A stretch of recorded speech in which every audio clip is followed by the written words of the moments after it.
Well, protein is an essential nutrient in our daily diets, and according to the International Food Information Council, nearly 3/4 of Americans tried to increase their protein intake in 2024. But is it possible to actually have too much protein in your diet? Our 9 News health expert, Dr. Payal Kohli, joins us now to talk more about it. Good morning. Good morning. You guys take protein? I do.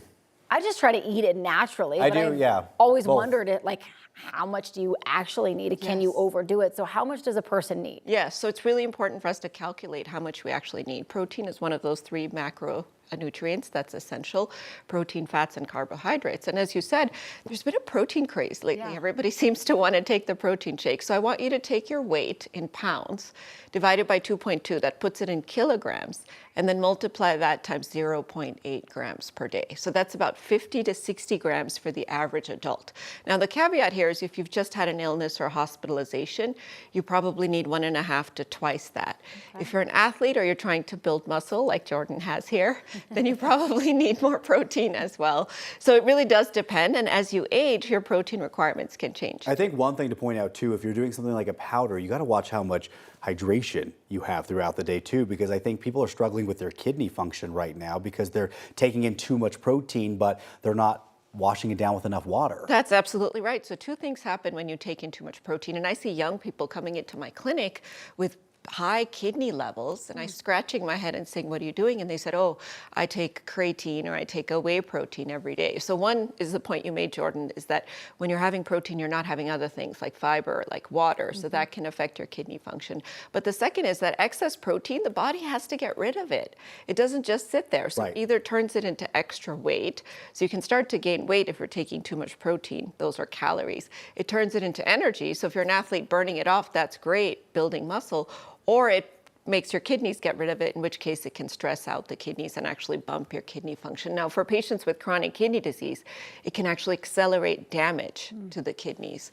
But for most healthy people, it just causes constipation, weight gain, and maybe abnormal kidney numbers. As you get older, do you have to increase your protein? This is something that people think, oh, I'm not as active anymore, I need to cut down. It's the opposite. You actually need 1 to 1.2 grams per kilogram. So that formula is a little different.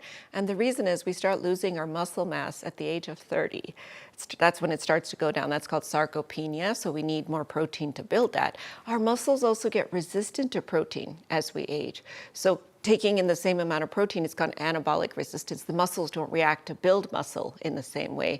So we actually have to overwhelm the muscles with more protein. Now, I got really lucky that back from my gymnastics days, I had coaches with nutritional backgrounds that were able to help me measure out all of this. But one thing that I've always wondered is, does it matter what time of day we take our protein, and what time of day is optimal if that's the case? Yes, it does matter. So what do most people do? They don't eat much at breakfast, they eat a little bit at lunch, maybe some salmon or something, and at dinner is where they eat the protein. You actually want to evenly space it out during the day to overcome that anabolic resistance. You really want, let's say, 25, 25, 25 grams.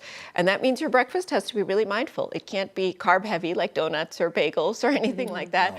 That was our breakfast. Yeah, I heard that. Linda brought in some donuts, I heard. Yep. But you want to make sure you have like an egg in the morning, or cottage cheese, or Greek yogurt, or things, as you said, Corey, that are naturally very rich in protein. Real quick, if someone, like we're stuck on the desk for a long period of time, it's kind of hard to eat an egg or whatever, and it's easier sometimes to do it in powder form.